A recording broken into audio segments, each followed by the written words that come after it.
Hi everybody, it's Esther, and today I have a true story from my childhood. I'm not giving out real life names here, so I'll just call my cousin Bsalp, which is also the name of his YouTube channel. If you care to check it out, I'll leave a link in the description. Also, just to warn you, I was kind of a jerk as a child. Not intentionally, obviously. I wanted to be the kind and perfect little princess.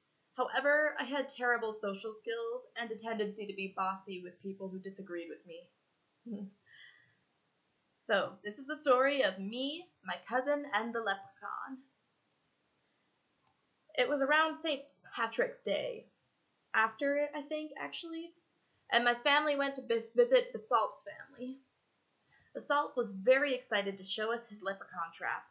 I was like 9 or 10 at the time, I believe, and he's a few years younger than me, so like 7, we'll say. He showed us the plastic cup over a pool of green paint on a plate with a trail of painted dots leading away from it. No, it wasn't a plate, it was a paper. Anyways, he explained to us that there used to be a chocolate coin sitting there for bait, and the cup was supposed to trap the leprechaun. But he escaped, and that trail was the trail of footprints the leprechaun left behind. At first, I was fascinated as the other kids were, but being the curious little know-it-all that I was, I decided to inspect the trap closer, specifically the footprints. They were oddly shaped for little feet, and the fade near the end resembled fingerprints.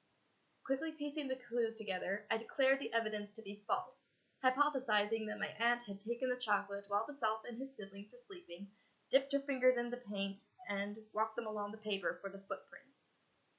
Of course, nobody liked this theory, but my siblings were quick to realize the truth.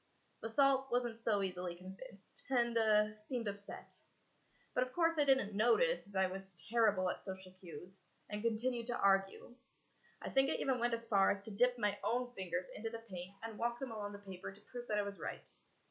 That caused a whole lot of other people to do the same thing. And, yeah, poor Bsalp.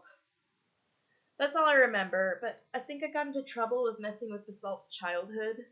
I didn't care though, because I was just so happy to be right, and I had no concept of other people's feelings. Bsalp, if you're here, I am sorry. Also, sorry I'm late, everyone. I literally have no excuse. I was just procrastinating. But this time, I will be back on Saturday. Until then, bye!